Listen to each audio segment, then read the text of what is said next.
5টার 5 মিশালি বুলেটিনের একেবারে শেষে আমরা একটা সুন্দর ছবি দেখাই আপনাদের। শীত এলেই ওদের আনাগোনা শুরু হয়। আলিপুরদুয়ারের বিভিন্ন ঝিলে এখন পড়ে যায় পাখিদের ভিড়, রং বেরঙের পাখির কলরব। শীত পড়লেই ওরা উড়ে আসে সুদূর সাইবেরিয়া থেকে, কয়েক মাসের ছুটি কাটিয়ে ফের বাড়ি ফেরা।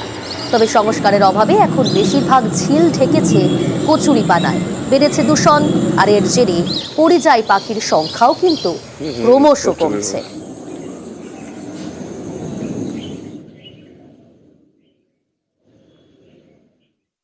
যে আলিপুরদুয়ারটাকে একটা বিউটিফিকেশন করতে গেলে জলাশয়গুলো পরিষ্কার পরিচ্ছন্ন রাখলে বিদেশি প্রচুর পাখি আসে, এবং সেটা আমাদের পরিবেশের পক্ষে যেমন ভালো, এবং দেখারও একটা সৌন্দর্য। অস্ট্রেলিয়ান পাখি, ওই আমাদের সাউথ আফ্রিকান থেকে কিছু পাখি, বিভিন্ন রকম পাখি আসে। বিশেষ করে যে বালি হাঁস বলে একটা, অনেক পাখি আছে বিভিন্ন ভাবে, এবং এটা আলিপুরদুয়ারের ভালো। এবং আমি চাই যে জলাশয়গুলো আরেকটু পরিষ্কার পরিচ্ছন্ন করে রাখলে এরকম পাখি আরো পরিযায়ী পাখি আরো প্রচুর আসবে। আলিপুরদুয়ার পৌরসভা ডে নাইট দুবেলায় পরিষ্কার পরিচ্ছন্ন করছে শহর।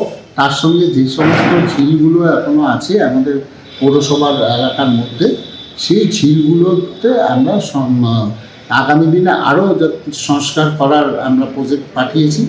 ইতিমধ্যে আমাদের কিছু প্রজেক্ট স্যাংশনের পথে, সেগুলোও আসবে, তাহলে আরও বেশি ভালো, আরও ভালো হবে।